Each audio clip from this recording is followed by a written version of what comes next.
I'm Michael Aron of NJN News. It's now the afternoon of Tuesday, April the 4th, 2006, and we're about to sit down with Governor Brendan Byrne for the first of his series of interviews for this archive on the Byrne years. Governor, let's start with learning how you became the governor of New Jersey. By accident. Tell us about that accident. It was in 1973. Early on, several people came to see me. I was then a judge, and talked about my running for governor. And I had been in government, and I had been talked about peripherally, off and on. For governor? Yeah, and I have press clips somewhere that says put my name in a huge group of 1969, when I was frankly supporting Minor. But then in 73, there were a number of candidates in the Democratic Party. I had had a meeting about a year before 73, with some people, and we decided that Cahill could not be beaten in 73, so there's no use looking any further in it. And then in about November, December, after the 72 election, people started coming to talk to me about the possibility of running. What kind of people? Guys, Archie Alexander, remember him? Archie had been Secretary of War, I think, in the federal government. And Helen Minor, and Tony Grossi, I don't know. These are names you may not remember anymore. And Don Land, by the way, was then chairman of Union County. And Don Land had said to me, if you want to run, let us know by Valentine's Day, I think, and we'll give you a line in Union County. And I had called him and told him that I didn't think I want to do it. But as things progressed in 73, there were, I think, 5 candidates who announced, all of whom had pluses and minuses. And Hudson County had not endorsed any of them. So at one point, I was a judge. We had a week off early in April. How long had you been a judge by that point? A couple of years. We had a week off, and I had looked at the field, and I did not see a candidate being endorsed by Hudson County. So I said to myself that maybe if I got the Hudson County endorsement, it would fall into place. And by that time, Cahill was looking weaker for a couple of reasons. One, the income tax. Second, He had proposed an income tax? Yeah, oh yeah. But there was no income tax. There wasn't. He had proposed one. He had proposed one, Okay. got 4 votes in the Assembly, I think. And but he had aroused the ire of a lot of people. So that plus a couple of people in his administration, like Paul Sherwin and Joe McCrane, had gotten in a little traffic. And so... Had gotten into a little traffic? Yeah. What does that mean? Problems. Little problems with the election laws and so forth. Anyway, it started to look like Cahill could be beaten, and beaten by Sandman. And A member of his own party in a primary. yeah, although I didn't think that was going to happen. But anyway, it looked like maybe a Democrat could win. Was Watergate a factor or not? Yeah, Watergate was not only a factor, but there had been an article in the New York Post, the headline of which was "The Man Who Couldn't Be Bought." And so in the climate of Watergate, I visioned myself as a viable candidate. And so I decided if I could get Hudson County to endorse me, give me the line, that I could win this thing. That for the first time. And so I spent that week of vacation time from the bench going around making soundings. What month are we talking about? April. April of '73. Right. The filing deadline would be April. Late in April. Late in April. Yep. So I made some phone calls. I got Kenny McPherson, and I got Don Land back working with me. And we basically went around trying to put Hudson County together. And Was there a boss of Hudson County in those days? there were three. There were three. Frank Rogers in Harrison, Paul Jordan in Jersey City, and Francis Fitzpatrick in Bayonne. And I was able fairly early on to get tentative commitments from Paul Jordan and from Frank Rogers. But Francis Fitzpatrick was holding out because he knew I had worked for Minor, and he hated Minor going back to the 1960 refusal of Minor to support Kennedy for president. So it took me a long time Who did Minor support in '60? Him, himself. And maybe Lyndon Johnson, but not Kennedy. Anyway, that infuriated Hudson County. And when Minor ran in '69, he did not carry Hudson County. Did not carry Hudson County. So anyway, that was the big obstacle. And I was having trouble with Fitzpatrick. When Fitzpatrick finally agreed to listen to me, he wanted a commitment to rebuild a bridge from Bayonne to somewhere, which would have foreclosed shipping north of the bridge, and I refused to go for it, and that became a problem. But finally, on the Monday after my vacation ended, and after I sat in court, I went over to his office and had a discussion with him, which didn't get very far. And then Don Land and Kenny McPherson and I had dinner at a little saloon around the corner. And meantime, McPherson calls Jimmy Dugan, who was Fitzpatrick's sidekick, and I was invited back to Fitzpatrick's house. And I got to Fitzpatrick's house. I remember it was raining. We sat in the porch, and he said, "Okay, we're going to go for it." This was the same day that he had said no? Yes. Same day? Yes. What Yes. changed his mind? I'll never know, because he had never mentioned the bridge again for the rest of his life. He said, "Okay, you're our candidate." I said, "I want to be clear what that means. I mean, if it means does it mean I got the line in Hudson County?" And he said, "Yes." And that was it. Well, that's one county out of 21, but let me stop you for 1 second. It was one quarter of the Democratic primary vote. These names sound like Irish names: Rogers, Jordan, Fitzpatrick. Does ethnic politics figure into this? I mean, or were all major statewide candidates Irish back in those days? As a matter of fact, that Dick Coffey was in that race. He's Irish, but Ralph DeRose was perceived as the front runner, I guess. That sounds Italian. Yeah, and Ann Klein was in the race. Jewish. Yeah, so there was But I mean, were these guys lining up with you because you were an Irish Catholic? No, I think they were lining up because they had discounted the other candidates as possible losers. Okay, so... And I didn't have any downside at that time. Okay.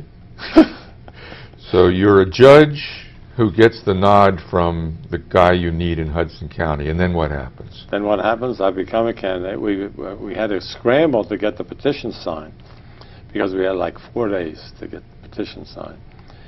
And then it became a question of paying courtesy calls on the other candidates, which I did. Why? Why do you have to do that? Because it was smart politics. But anyway, I talked, for instance, to Dick Coffey, and we went over the pros and cons of his He was thing. from Mercer County. Yes. And I had great respect for Dick Coffey, master politician. And after looking at the situation, Coffey dropped out. Now, I visited all the candidates, including Ralph DeRose, who stayed in, fought me. Seeking to get these people out? Not seeking to get them out, but just the fellow candidates were all Democrats. I suggested that in the Byrne administration they might have a role, but I didn't promise them anything. Nor did I condition anything on their dropping out. And as I say, several of them did not. But I think it developed a better spirit among those people whose basic objective was to win an election. Craybill later dropped out. Middlesex County. And Middlesex. And so with that I had Mercer and Middlesex. Because when they dropped out, they committed to me. And then I picked up some of Dick Coffey's support in the western counties. For instance, Gloria Decker, who was county chairman in Warren County and has supported Coffey, announced that she would change her mind, she was going to support me. And there was that kind of feeling here and there. And I was perceived as a winner in the primary anyway. Let me stop you there and let's step back for a second. You say that your name had been projected into gubernatorial speculation as far back as 1969. Why? What was it about your career as either prosecutor or anything else that enabled you to even be in the speculation? Well, first of all, I was known because I had spent almost 3 years with Minor in the governor's office as secretary to basically as secretary to the governor. That's a title we don't have anymore. What's it equivalent to today? Chief of Staff? I changed it to Chief of Staff when I appointed Bob Mulcahy to the job. You changed the title? I changed it. Why? I thought it gave more prestige to the job, and I was giving more power to Mulcahy than I had given to anybody else, or anybody else I'd ever had. So you were essentially Chief of Staff to Governor Minor, what, in the early late 50s? In the late 50s? I was Secretary to the Governor when he ran for re-election in '57. I had gone there late in '55 and left early in '59. So I was in Trenton a long time. Okay. And then what happened between '59 and '69 to keep your public profile raised? I was prosecutor of Essex County for most of that time, and that was fairly high profile, and I made it high profile. Why or how? Because I did some exciting things as prosecutor. Such as? Cleaned out the office to begin with, and had some high profile anti-crime, anti-organized crime stuff.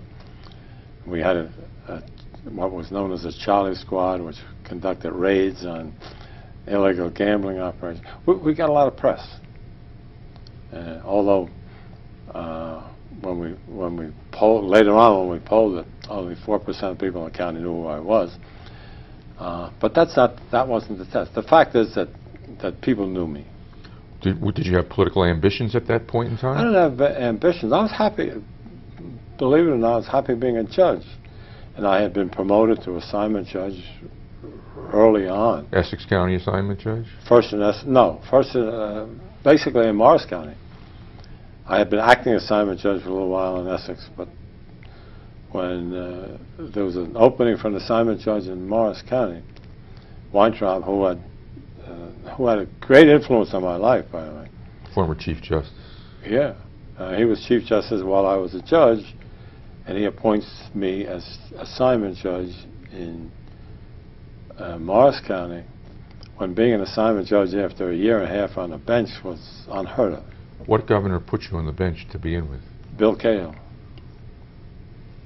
All right, so you had this high profile for 17 years prior to 1973, or 18 years. Not a high profile, but at least recognizable name. Okay. And so, you're looking for names to throw in the pot.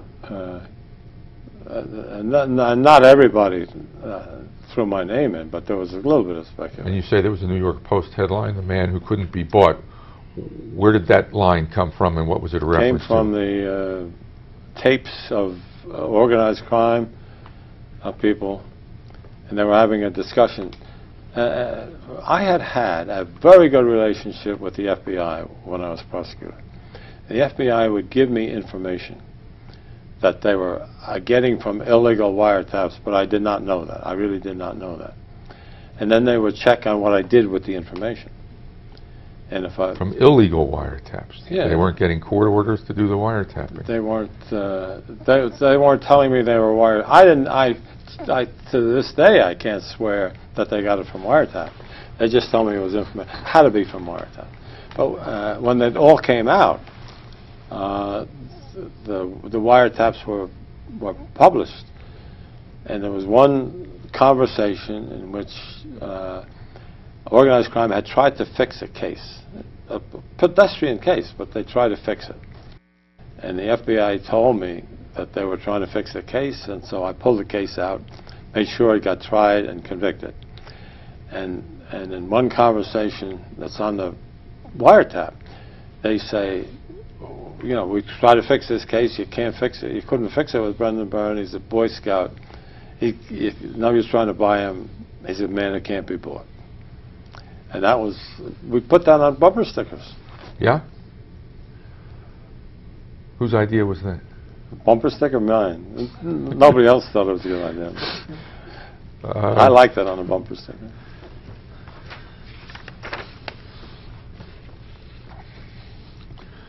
All right, so we're in the primary period now, and Coffey's dropped out, and Crabiel's dropped out, and DeRose stays in. Does Ann Klein stay in? Oh, yes.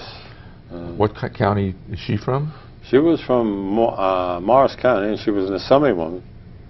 But more than that, Ann Klein had been very active in the League of Women Voters, and had a great following among women and liberals. And frankly, I probably would have voted for her if I hadn't become a candidate.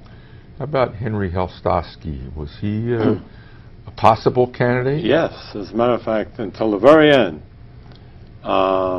he was playing both sides on that one. He was talking about being a candidate. He would have had Bergen County had he become a candidate. And only at the last minute, I called him, I think, the Sunday before, the weekend before I became a candidate, to see where he was going, because... What was his position at the time? He's a congressman. That's what I thought. And from Bergen County? Yeah, a serious contender. Turned out later he would have had his own problems. But and then when he dropped out, Jerry Breslin, who was at that time was county chairman in Bergen County, came aboard with me and accompanied me to Trenton the day I resigned the judgeship. How quickly did you resign the judgeship after determining that you wanted? On Monday night, I had the conversation with Fitzpatrick. He tells me I got the line. And Tuesday morning, I called the Chief Justice and told him that I was about to resign unless he talked me out of it. Was this Weintraub? Weintraub, who's worth a special discussion because we were very close. And I go into my courthouse, and I was in the middle of I had just finished trying a case, but I hadn't rendered an opinion. I called the counsel, one of whom was Stuart Pollock, and I said, I'm going to leave here at noontime. If you want me to call it, I don't have time to write an opinion. If you want me to call the shot, come back 11 o'clock and tell me. If you don't want, I'll declare mistrial. And they came back 11 o'clock and said, call it. I called it against Stuart Pollock, which he's never forgiven me. But I was so impressed with him that as soon as I had an opening for something, I gave it to him and put him on the Public Utility Commission for a while. And eventually became my counsel. And you put him on the Supreme Court? On the Supreme Court. After Alan Handler? Yeah. Okay, so you resigned from the bench the very next day, or you Yep. indicate that you're going to step I resigned. I left the courthouse at noontime. I went down to Cahill's office, And by that time, Jimmy Dugan, who sort of was masterminding all this, had a huge crowd in the outer office. Dugan at the time was A state senator from Hudson Bayonne, County. yes. Uh-huh. And the New York Times, Ronnie Sullivan, had been touting me for days as a possible candidate, so that there was a great deal of excitement the day I resigned. And I handed my resignation to Bill Cahill. He looked a little upset, and I said, "Governor, you got to run against somebody." And then I went to the outer office with this mob of people and read a short statement that said I was a candidate. And Was that a customary thing to do, to hand your resignation to the governor, or was that a declaration of, was that what we might call a media stunt? That was a media stunt. Okay. Yeah. But it worked. And So what happened? You had a 6-week primary, basically. just about. And what was that like? Well, that was, first of all, I spent a lot of the time being briefed on issues, because I had not been in government, in the executive branch, for a couple of years. Had you ever run for office before? No. Never ran for office before governor? President of the high school. What high school? West Orange High School. Okay. No, so I spent a lot of time, they were very cautious with me. I had the reputation as a poor public speaker. The oratorical equivalent of a blocked punt, I think somebody said. And they were careful in putting me up against other candidates. And so basically we were being very cautious, because we thought with Hudson County, we thought we had the primary won. And so we did not do a very aggressive campaign, and limited our joint appearances with other candidates. And it turned out that the incline started coming up, because the liberal part of the party that pays attention was a little disappointed in me, and on Nan's bandwagon, and saw her as... Were you thought of as a moderate or a liberal? Liberal, but not as liberal as Ann. And how did you... And Ann was smart. I mean, she knew the issues, she took positions, she showed... What was her some courage. position at the time? She's an assemblywoman. Okay. I think she became a cabinet officer in your administration. Absolutely. Okay. How did you assemble a campaign staff, and who? A lot of it I inherited when Coffey dropped out. Dick Leone had been with Coffey, young Archie Alexander had been with Coffey, all top-flight people. Luke Hayden had been with Coffey. And so I took over a lot of Coffey's staff, even bought some coffee buttons. So that's how we got going. How did you fare in the primary? Obviously you won it, but how big? I fared as somebody who seemed like a disappointing candidate, because I was no John Kennedy, I was no, answer to Maiden's Prayer.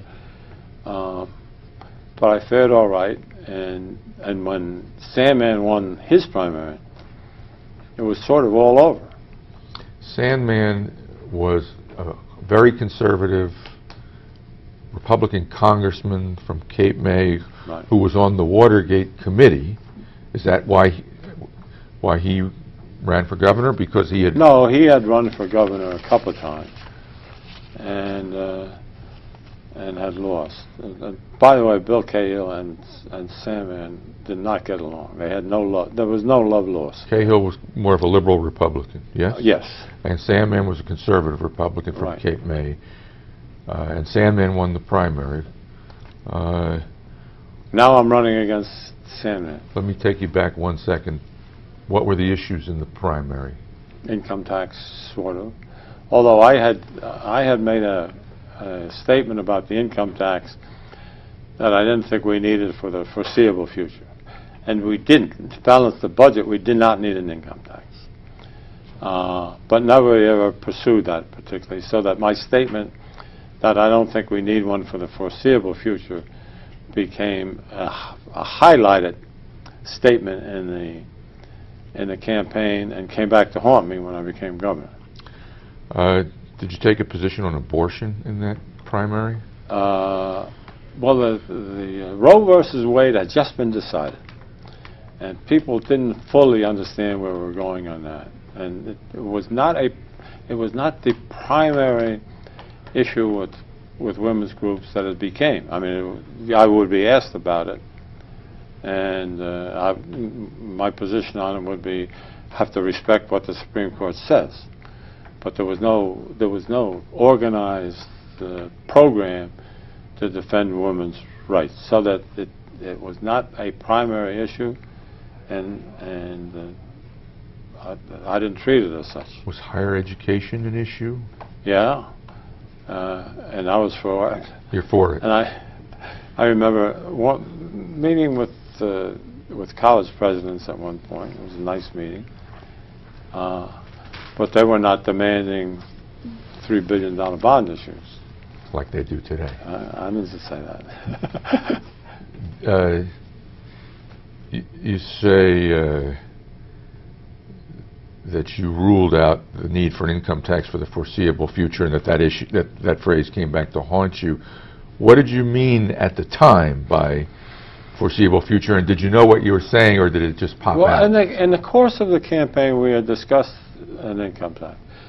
When I was running in the primary, Cahill had been in favor of an income tax and had a bill, and I criticized his bill. And the position I took in the primary, when carefully asked, was that I would not go for the Cahill income tax because it didn't do certain things, and that I had 4 things, I think, that I thought an income tax would have to satisfy in order for me to support it. But by and large, all that was lost. Now, when Sandman wins the primary, the income tax becomes more of an issue. If Cahill had won, we would have both been for an income tax in some form. Cahill loses, the income tax becomes Sandman's issue, and I was probably more cautious than I had to be. But I also think the press overplayed my foreseeable future statement.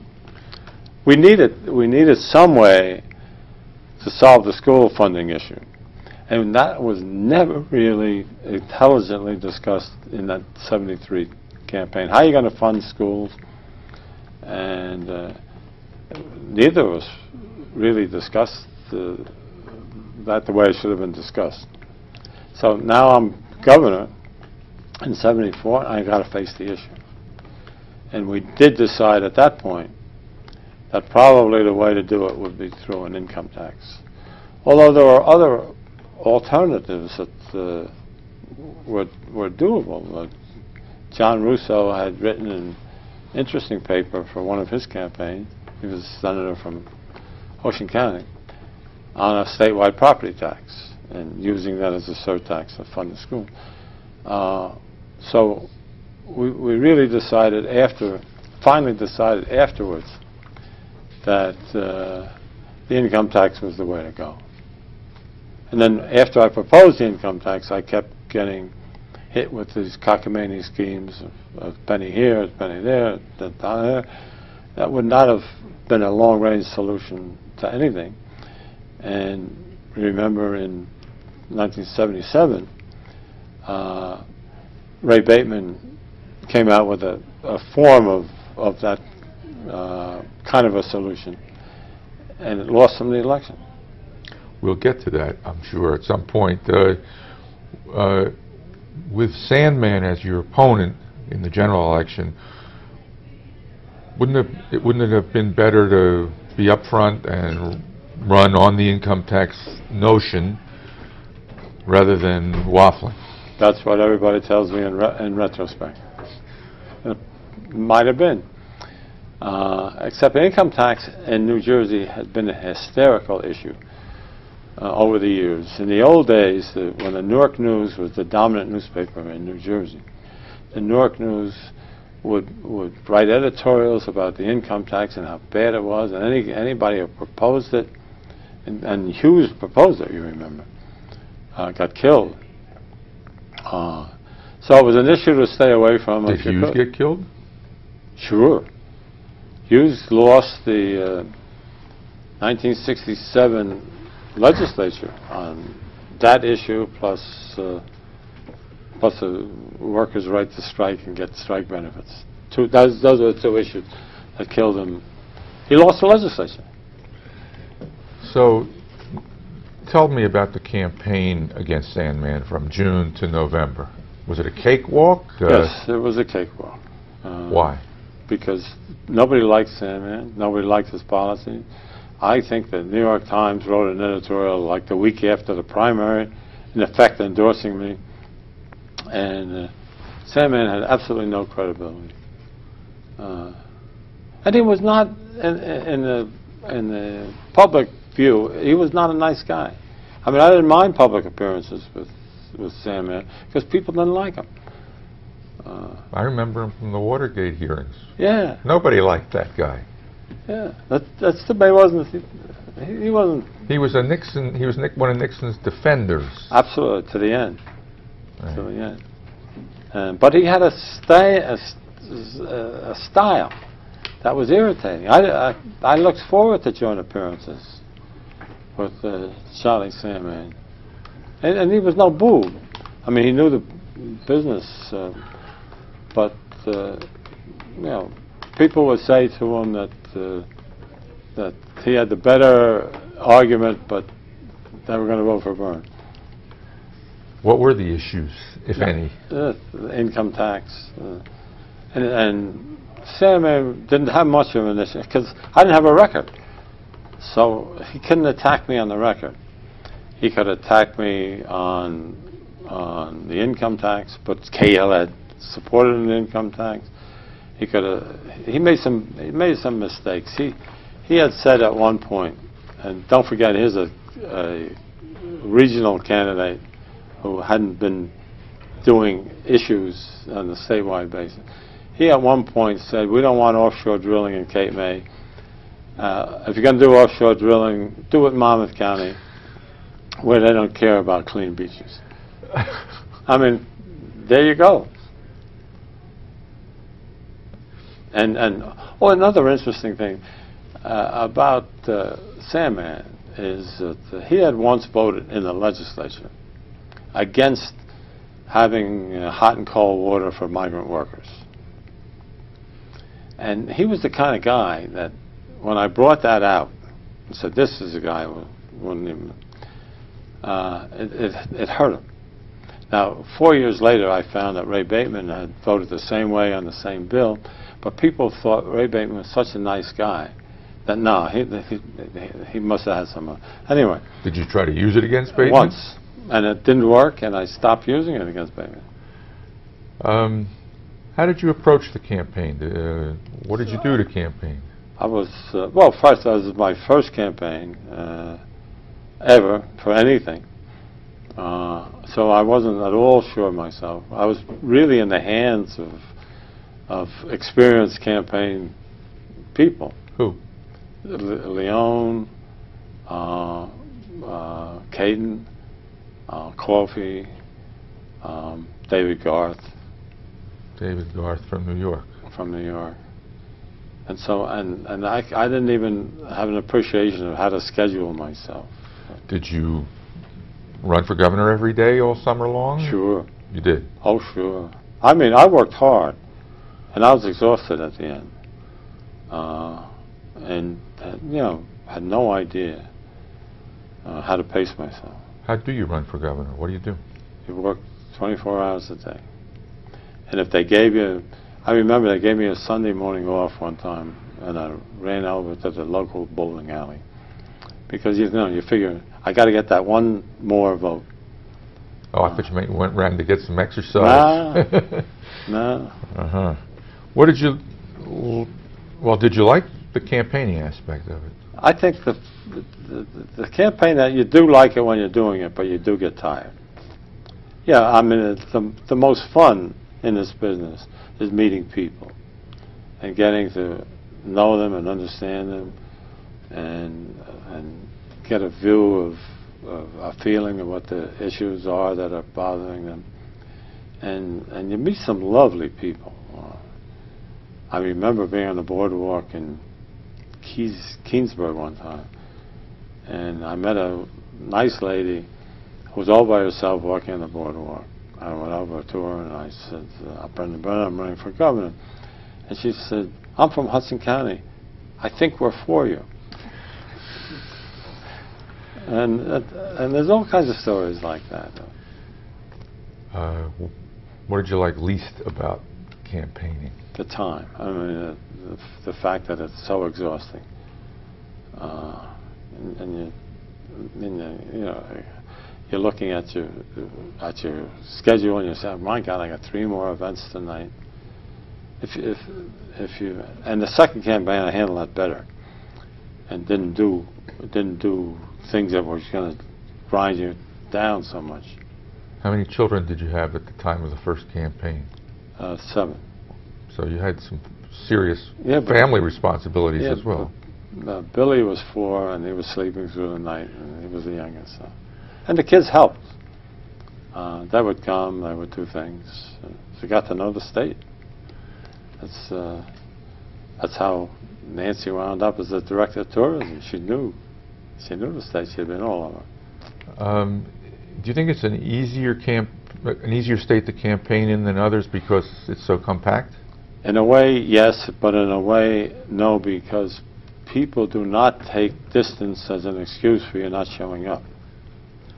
And so you're expected at Vineland, New Jersey. You can't tell them you're going to be in Albany that night.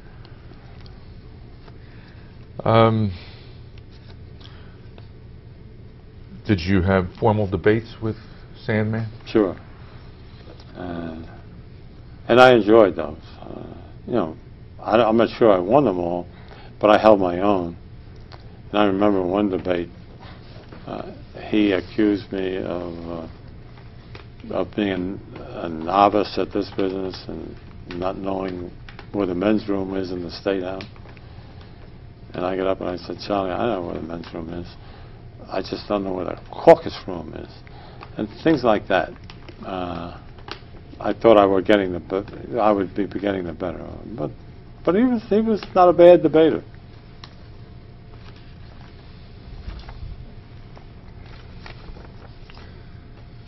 How important was television at that time as opposed to the newspapers? Well, first of all, we did very little television. You had David Garth, the guru. I had David Garth, but the amount of budget we had for television was very modest. And I think we may have made 6 or 7 different spots. And then we had some people doing spots for us, like testimonials. Who? Remember? Republicans. There was a Republicans for Byrne spot. That was pretty good.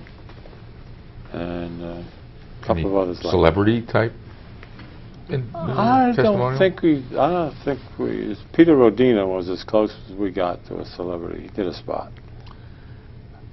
How about television coverage? Was there much television coverage of a New Jersey governor's race back then? Not a lot.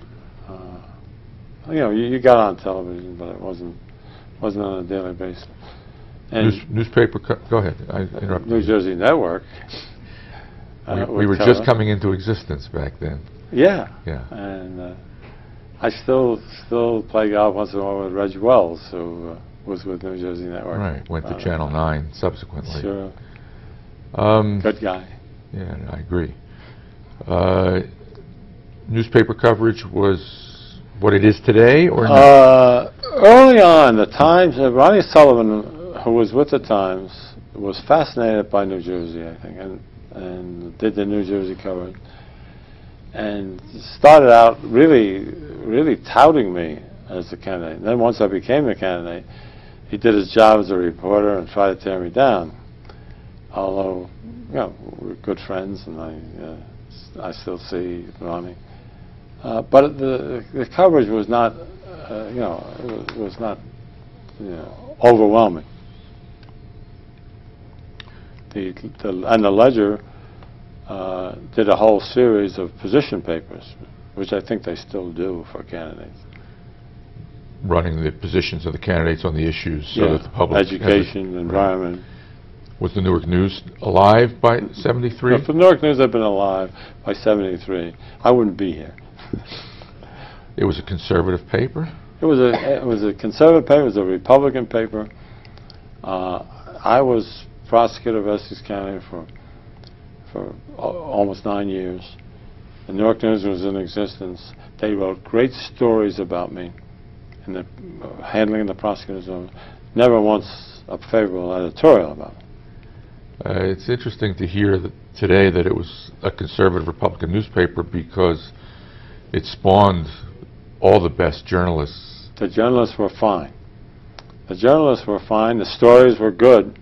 And I got a lot of good stories out of the Newark News, which helped me establish myself first as a good prosecutor, but the Newark News editorially just not for me. The Scudder family, now that I think of The it. Scudder, it was Lloyd family, who one-on-one, I like those guys. They spoke nicely to me, and they, in fairness, gave me good coverage in the news sections. But editorially, they would not have supported me, and they certainly were hysterical about an income tax. So what did you win by? Somewhere over 700,000 votes. In percentage terms, do you recall what the percentage breakdown? Almost a 2-to-1. Really? Yeah. More than 60-40? I think it was around that. Well, you trounced them.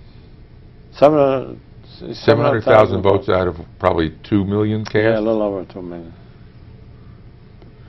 It was not close. It's 803. 803. 803, the streamers came across the television sets. Do you recall how you felt that night? Relieved. Because you never know what's going to happen in an election. You see people standing in line to go into that voting machine. You have no idea what they're thinking. That's the most tense, in a way, time for a politician is from about 5 o'clock at night until 8 o'clock. On election when day. you can't, when you're really sort of helpless. And any other time, you can always go do another thing, ring another doorbell. But that point in an election night, you're helpless. So you felt a sense of relief more than exultation because you knew you were going to win this election anyway for 4 or 5 months. We had a pretty good idea we were going to win, yes. So that was, and frankly, Cahill knew I was going to win. And Cahill wasn't a bit disappointed. That's not that I won, but that Sam lost. As a matter of fact, I remember when I went down to Washington to get the endorsement of the AFL-CIO, and I met with George Meany. And I remember him saying, "I'm not sure whether we're for you or against the other guy." But that's what it was. Should we take a break? Yeah, I think it's a good thing. Okay. And I think what we'll do is... Germs and junk. Okay, now you're elected governor, and you have... I am? This is your life, Brendan. Okay. And you have basically 2 months and a week or so to organize a government. Yeah. What do you do first? I guess take a vacation? First thing you did is you take a week's vacation, which I did. I went out to Arizona. I always liked it out in Arizona. and went out there and stayed at the old Camelback Inn. Met the then Governor Castro of Arizona. We became friends for a long time. Stayed at a Marriott property and had lunch with both the senior Marriott and the junior Marriott.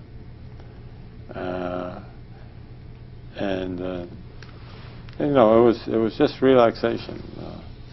So then, and I took a couple people with me. Don Lane was with me. I forget who else. But anyway, we had some of the staff out there, and then came back. And meanwhile, while I'm out there, I'm trying to figure out how many departments there are in state government and who should be what. And then we came back and started. First of all, I was trying to staff the departments of government. And my inclination had been to use people who had been candidates and who were pretty good and knew government. Ann Klein, for instance, was a natural, even though she had run against me. And she was interested in institutions, and that was a natural for her. Although I considered her at one time for transportation commissioner. But she wasn't really interested in that either. Ed Craybill had always wanted to be Secretary of State. And I gave him that job. Dick Coffey was interested in banking, but I had to postpone that, and then he lost interest, I think. So basically, I try to get the people who were interested in the campaign, as either as candidates or otherwise. I wanted an Attorney General who would have an anti-Watergate image. And first, frankly, I approached Herb Stern, who, as we speak, is getting a lot of publicity with the investigation in College of Medicine. Herb thought about it, wouldn't take it. He had been the U.S. Attorney? He had been the U.S. Attorney. That had quite a record. And would have projected the message that I needed to project.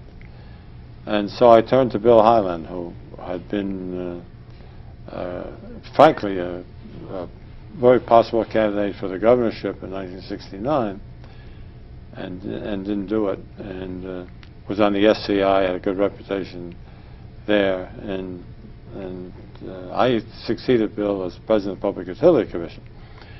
So he became the leading candidate. He accepted and projected the image of integrity that I wanted in the Attorney General. So that was, frankly, the key appointment. Dick Leone let it be known that he would like to be treasurer, and there was no problem with that. Lou Caden wanted to be counsel to the governor, and Jerry English was in that mix and became legislative counsel. And then we started hunting for some people. Alan Sagner, who originally wanted to be health commissioner, I think, and didn't have an MD. And at the time, I think the statute called for an MD. Settled for transportation commissioner and wound up loving it. And then Joel Jacobson, who had been active in that campaign, and just a terrific guy. Joel wanted to be labor commissioner because he had been president of the CIO. And I wanted a different direction in labor commissioner, and with John Horn. And I had to talk Joel into becoming Public Utility Commissioner, which he was furious about at first, but later thanked me for it, because it was a great new experience for him. He was good, and he was compassionate, and he was everything you'd want a public servant to be.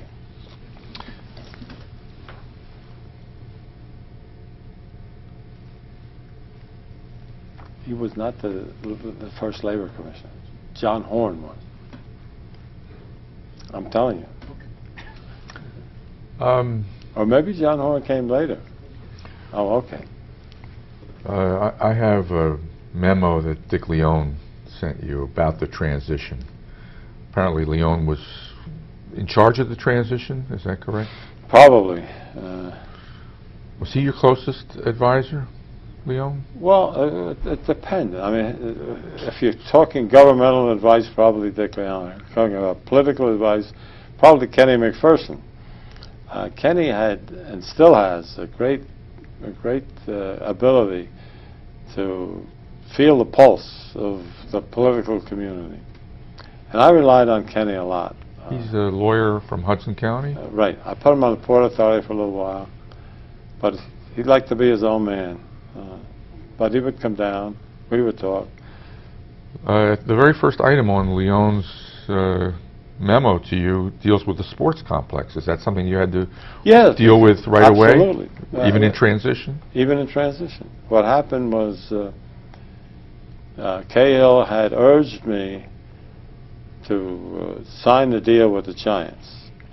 And I had Leone and Caden and Jimmy Zazzali look at the deal, and we thought it was way too much in favor of the Giants. And so I actually called a meeting at the Princeton Club in New York in late November, I think it was, before I was governor, with the Giants and Sonny Werblin. And Sonny Werblin was completely committed to the Giants. But we looked at the deal. Werblin had been with the Jets. He was running but the Sports Authority? Cahill had made him chairman of the Sports Authority board. And he was upset that I didn't sign. As a matter of fact, Cahill called me one day, and he said, I want you to come out and say you support. I forget what was pending in the legislature. He said, I want you to come out and support it today. And I said, I'm not going to do that, Governor. I said, I'm not ready to do that. He said, well, if you don't do that today, I'm going to call a press conference and announce that the deal is dead with the Giants. I said, you can do that if you want to. I wouldn't if I were you. And he called me back later in the afternoon and said that he was not going to do that. This was before you were elected? Oh, before I was Before you were sworn in. President. This echoes now 32 years Yes, later with Corzine, Cody, and Giants and Jets and stadium deals, right? As Yogi would say, it's deja vu all over again. But anyway, we renegotiated the deal. It took out a lot of things that we couldn't live with, and they agreed to it. So yeah, we had to do that right away. And then